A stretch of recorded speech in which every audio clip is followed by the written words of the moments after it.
75% of Hungarian businesses believe that their current business capabilities are not fully equipped to meet the future challenges and demands of the future. In order to adapt, businesses must understand the current capabilities that they need to protect, look at how they can capitalize on market trends, and understand how they can effectively communicate with prospective clients. Hello, my name's Emma and I'm from Martra Consulting, and today I'm joined by my teammates Xavier, Dean and Hannah. Today we're going to talk to you about 4 key strategic pillars that we have developed and believe are pivotal for Tremau to implement. I will now hand over to Xavier to take you through our analysis. Thank you, Emma. So the key focus of our presentation today is answering the following question. How can Tremau attract prospective clients through the future fitting its value propositions and services over the next 3 years? In answering this question, we will take you through our solution, Becoming Future Fit, which will focus on 3 key areas: new services, value quantification, and communication. Importantly, this solution will come in under budget at €498,000 and will deliver a return on investment of 14%. Now, the first key pillar in becoming successfully future fit is value proposition. And Tremau can address this through 3 key questions. What value propositions can be uncovered from your existing offerings? What are key future trends in the trust and safety industry? And what capabilities of Tremau are currently future fit? Taking a deeper dive into Tremau's current offerings, we can see that their current offerings address a comprehensive variety of value propositions, and there are also new value propositions that they can untap. Looking at the value propositions that your content moderation platform and advisory services already cover, we can see that they focus on avoiding reduced engagement, preventing app store removal, attracting advertisers, and process optimization. Now, moving to the new value propositions that you are yet to focus on. The first value proposition we identified was cost reductions through compliance. With the recent introduction of the Digital Services Act, companies are now susceptible to fines of up to 6% of their global annual turnover for failure to comply with trust and safety legislation.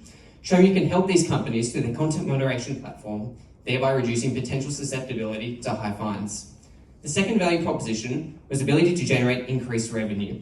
So through long-term engagement, Tremau's risk assessment will help promote return customers, and therefore this will provide Tremau's clients with more revenue.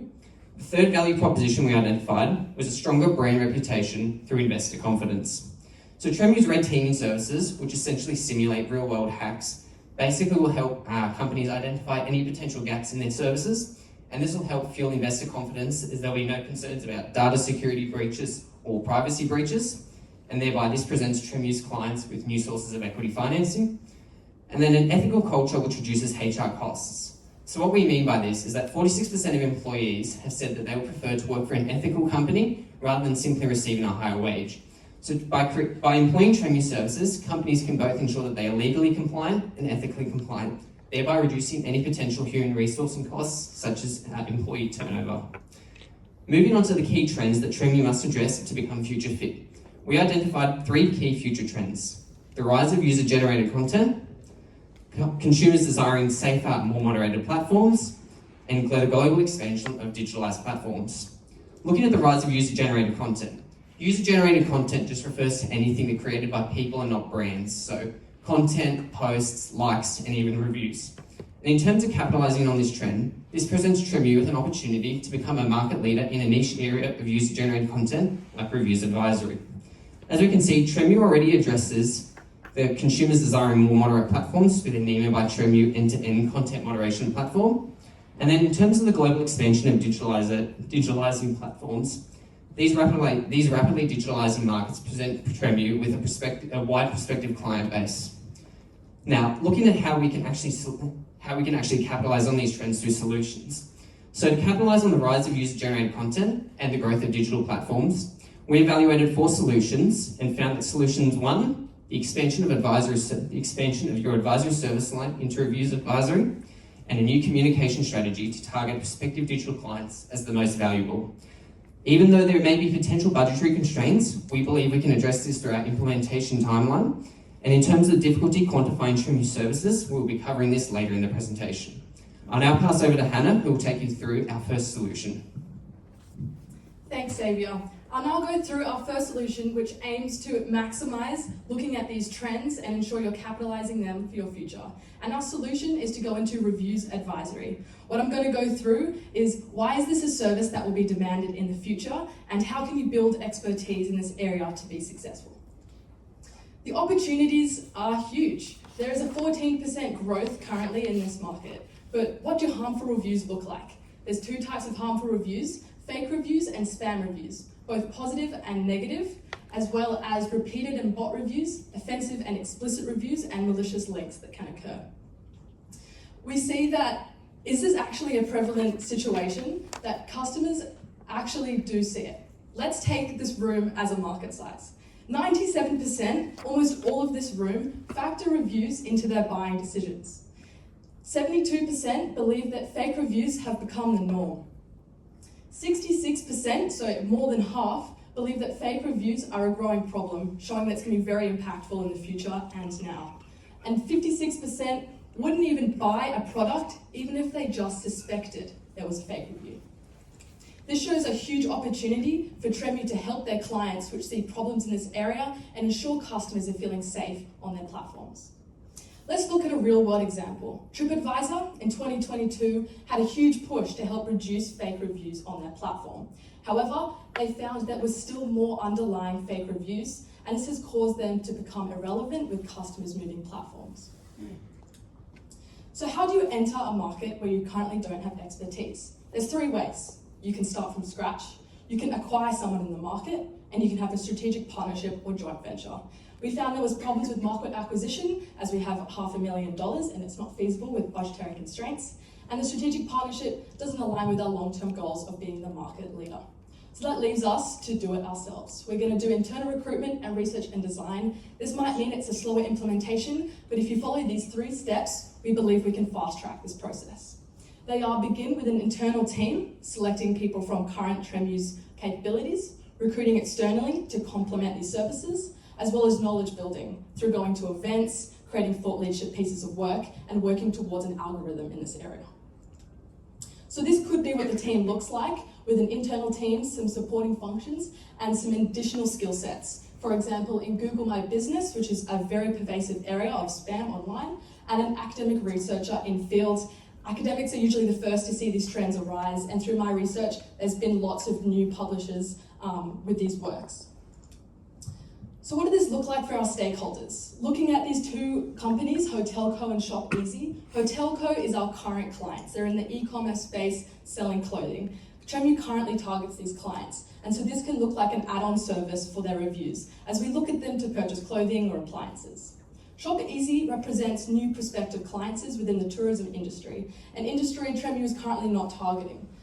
In this situation, for HotelCo, volumes of reviews are sparking doubts of authenticity. And as we know, if you only doubt that a review is fake, you may not purchase the product. For ShopEasy, they've got fears that competitors are posting damaging reviews that are hurting their ratings online and their consumer purchasing decisions. What can Tremau do to cover this gap? They can do risk and gap analysis to ensure they're aligning with policies and they will not cop any fines from these problems.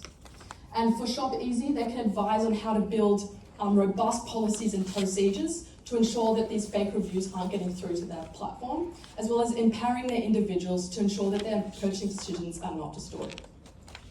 I'm now going to hand over to Dean to go through the value communication. Just for fun, can we have a question? So if you can go back to the previous. So that's very, very interesting. And if we go to the ShopEasy, let's say, use case. So what would be the value proposition you would offer them? So I understand, the discussion that you said that, fake reviews are bad and all these kind of things. But if you want to sell them, so first of all, why did you choose ShopEasy as a client? So why do you want to target this target group? So that's question number 1. Question number 2. What is your value proposition to them? So how would you sell the services to them? What would you tell them why they should buy your services? Interesting question. So beginning with the first part of why we chose ShopEasy and HotelCo. So HotelCo is existing and ShopEasy is new. They're in the tourism industry. The tourism industry is the second fastest growing industry, not only in Hungary, but in the world.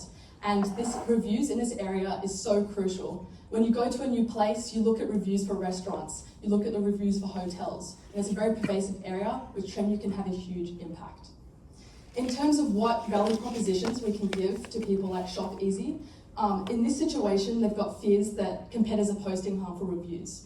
To be able to combat this, taking these competitors to court, which has happened in the past, can be quite costly, can have some backlash, and it can be quite timely. And even as soon as your reviews go down, this means that you might not have as many purchases instantly. And so with us, we're able to put in policies and procedures and help to advise them on how to eliminate these before they come to market. And that means that the customers are able to have more empowered purchasing decisions, so they won't spy if there's fake reviews, they won't see a bad review and think it's a bad product just because the reviews are fake. Follow-up question, how can you calculate the value for the potential client of these services? The value proposition? No, the value, dollars. Oh, okay, so how would I monetize selling this process? I think it's an interesting... Not you, for you monetizing, not for us, but for the clients. Okay, so how much would they pay for the service? No, how they will spare or earn. Sorry? How much will they spare, reducing the cost or increasing their revenues? Okay. Interesting that what I mentioned before with the statistics, that half of customers, if they think there's a fake review, they're not going to purchase. So this means that you're losing half of the consumers who believe that there's a fake review. So therefore, if you're able to combat this, this is a revenue uplift because you're able to engage more consumers and they're able to purchase more of your products. So in turn, this is a very direct revenue uplift by able to empower the purchasing decisions of consumers. There's other benefits such as ensuring they're not going to go under fire for any fines, and it means that they can have a good brand reputation, ensuring customers feel safe and will return to their platform in the future. Great. Well, now I hand back over to Dean to go through the value communication. Thank you, Hannah. So looking at the value quantification of these two recommendations, firstly, we asked the two questions: how can Tremau's value propositions be quantified, and what metrics are valuable for our prospective clients? So looking at the three clear and identifiable metrics that we have decided on, firstly, we're looking at return on investment, client surveys, and retention and loyalty. So why is return on investment actually valuable to the clients and the new and prospective clients? So return on investment is very important as it will show how they can use their funds effectively and efficiently and get the most value out of their money. Looking at the client surveys and the retention and loyalty, the reason this is very important is it builds trust and reputation for the Tremau brand, and as such, we can show the effectiveness of our existing and new advisory service lines. Now that we've identified three clear and identifiable metrics that we can quantify the value by, I'll now pass over to Emma to take us through the communication of this strategy. Thank you, Dean. So I'm going to talk to you now about how we are going to communicate value and Tremau's value proposition, and in particular, how we are going to do this for our key prospective clients. So we've had a look at the current market and we've found a trend. Essentially, a lot of companies and businesses have a very reactive approach. So what I mean by this, often at the moment when a cybercrime attack occurs or somebody's website or server gets hacked, then the company will go to an advisory company or a business like Tremau and get assistance. And another example, if there is a policy change that is implemented, such as the DSA that we looked at earlier, once the company has heard about this change, they will then go and seek support and the advice that they need. And then furthermore, if a company is to receive customer dissatisfaction, the customers aren't happy with the current products that they're receiving or the service that their client is offering them, they will go to companies such as Tremau and then receive their assistance. And now we've understood this and taken it as a perfect opportunity for us to create an optimal outreach narrative. So we're going to use this and become proactive. we found that 87% of consumers said that a positive experience of proactive service has propelled them to take action. And what we mean by taking action is they have understood a client, a company that might be able to assist them to become better future fit, and they have gone and taken action to work with that client company to improve their offerings. So how is this going to look? Well, for Tremau, we suggest that they sponsor a Director Institute. Now, every country has a Director Institute, and this compromises of CEOs and board directors from different organisations and businesses within that country. And they come together at this institute, at this organisation, and they have networking events, educational sessions, and opportunities to learn about market trends and what is going on within their respective industry. So we want to leverage these global director institutes and pay them approximately 50,000 euros, but that is to be negotiated depending on the size of the institute. And then what we suggest is that Tremau goes and presents a PowerPoint at least 3 of these events that take place with the organisation, and it gives Tremau an opportunity to talk about the latest laws, current regulations, what's going on with cybercrime at the moment, and what we see future challenges to be within the industry. And through doing this puts Tremau at the forefront of all these directors and CEOs' minds. They understand the importance of being proactive and reaching out early to come up with a game plan and an action plan to set themselves up so that they're secure for the future in the event if there was to be a cyber attack. We also suggest that this is headed by the current marketing manager as well as his associates, as they have PowerPoint presentations and various resources that they can utilise, that they currently use, and use these to present at the board director events. So how does this look in practice? Well, for Shop Easy and Hotel Co, their CEOs and directors currently attend these organisational institution events. They go there and learn and network, and they're going to hear Tremau present. And, they're thinking, well, there's a lot going on with cyber attacks and different areas that are going to affect their company, and they want to remain at the forefront of their travel industry or their commerce industry. And so then, as Tremau is now at the front of their mind, they can take that next step and be proactive in reaching out to Tremau and working with them and their advisory services. So, 93% of board members are directly responsible for setting the strategic strategy of their organisation, and we're going to make the most of this. For our Director Institute organisations, not only are they going to be receiving the sponsor money that Tremau is going to provide, but they're going to be learning about the latest laws, regulations, what is going on in the industry, and they're going to be getting all the resources that the directors need in order to set their company's strategy. So they're going to be receiving data packs, the latest statistics, etc.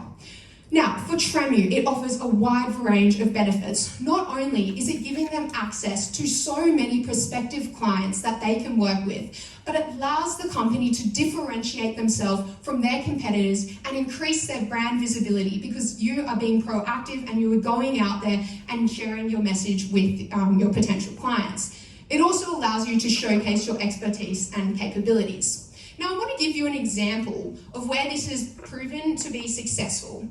Currently, the New Zealand Director of Institutes, the Institute of Directors of New Zealand, is sponsored by a company called Diligent.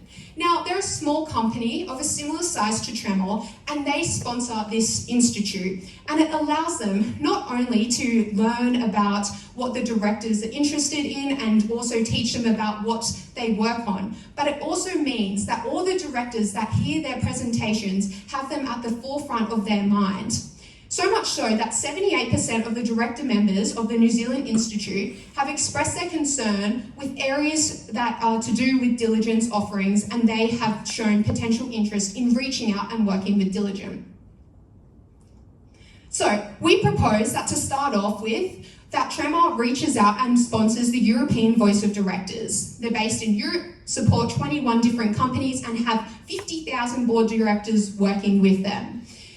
Now, eCoda's missions align directly with Tremau's missions, and at the end of the day, it's all about supporting these directors and equipping them with the right resources and information that is required to best set their strategic vision and set their company up to be successful in the future. In the long term, we suggest that Tremau also works with global director institutes in other countries, as you can see here, and then possibly pivot and look at the travel industry, as we touched on before, is a booming industry. I'll now hand over to Dan. Thank you, Emma. So now looking at the implementation and the potential risks and mitigations of these two recommendations, this brings us to two key questions. How can Tremau effectively implement the key recommendations, and what are the potential risks that may arise from this? So looking at the 1-year implementation timeline firstly, we can see through our two solutions, the reviews moderation and Proactivate, we've assigned employees to each of the implementation lines. So for the first line, we're focusing on the new employees being responsible for the implementation, and for the second solution, the marketing manager being responsible for the communication strategy.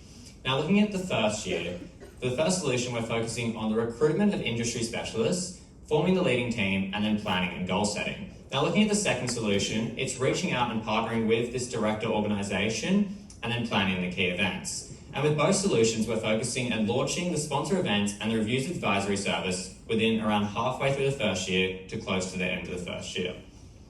Now moving on to the full 3-year implementation timeline, we can see going forward that we want to focus on publishing thought leadership, which was mentioned earlier, to build the reputation and trust of the Tremau brand. Furthermore, we want to continue with the sponsor events and focus on evaluating these and updating them dependent on the feedback from our clients. And we can see that some of the first initial steps that we can take are reaching out to the director of boards, beginning the hiring process, and focusing on the planning and goal setting of these solutions. Now looking at the, yep. Another question. So I understand that you want to implement 2 projects, internal projects, and basically you have some recommendations, and you're showing how to implement those recommendations. I got it. Question: how do you measure the success? Yeah, for sure. I think, as I touched on earlier with the value proposition, so firstly, the return on investment, the client surveys, and the retention and loyalty of the clients that come into these two solutions. So obviously within the first year, you're not going to have too many metrics. You're focusing on setting up the program. So that's really about the development and implementation of these solutions. But then going forward, it's seeing how the clients, are they getting their return on investment, giving out the surveys, seeing how they respond to these surveys, asking questions like, are they getting value for money? How can we improve our services? And focusing on the retention and loyalty. Are these customers coming back? Are they referring other clients? And that will really show the success of both these two recommendations. Question from me regarding reviews advisory. Do you imagine the service to be more similar to the existing advisory, or it's more like an AI solution similar to content moderation platform that we currently have, which is more like a software as a service, something that comes in technologically into the customer platform? I can answer that question, thank you. So how we're thinking of working is initially starting as an advisory service, and in the meantime, building the algorithm behind it so it can be both as a content moderation platform as well as an advisory service. So as we build our expertise, we build our knowledge, we can now advise, and as we build our algorithm, then we can create a content moderation platform. And that's how we feel it will fit in with the current offerings that Tremau is doing. You can do your risk and gap analysis, seeing if it's aligning with policies. You can do red teaming and post some harmful reviews and see how they respond. Carrying back on with the risk and mitigation. So we can see that within each risk, we've aligned different employees to each of the different risk lines. And now looking at the key risks that we've identified, we see this as being the lack of qualified specialists to hire during the recruitment period. And we've mitigated this through diversifying the recruitment channels and offering competitive compensation. And with the other two, it's low engagement with the Tremau from the director members and the resistance from the director of institute boards. And we've mitigated this through really clearly highlighting our value proposition and following the strategic examples of diligent. And you can see here how that significantly reduces the potential risks that arise in these recommendations. Now looking at the financial breakdown of these two recommendations, we can see how there's firstly the cost breakdown and then the revenue stream. So in staying under the budget of 500,000 euros, we've got within 498,000 euros across the 3 years, which is focused on the upfront and ongoing costs. In terms of looking at the revenue, we can see that it will generate around 700,000 euros across the 3 years, mainly due to the ongoing sign-on of the clients from both the sponsor events and the word of mouth and brand awareness. So with the 700,000 of revenue and then the budget of 498,000, this brings us to a profit of 200,000 euros across the 3 years. And obviously it's quite stagnant across the first year, as I mentioned, with the development and implementation of these two recommendations before it continues to grow as the word of mouth and brand awareness spreads. All right. Thank you very much, team. Our 25 minutes is up, so thank you very much. And Thank please you. give everyone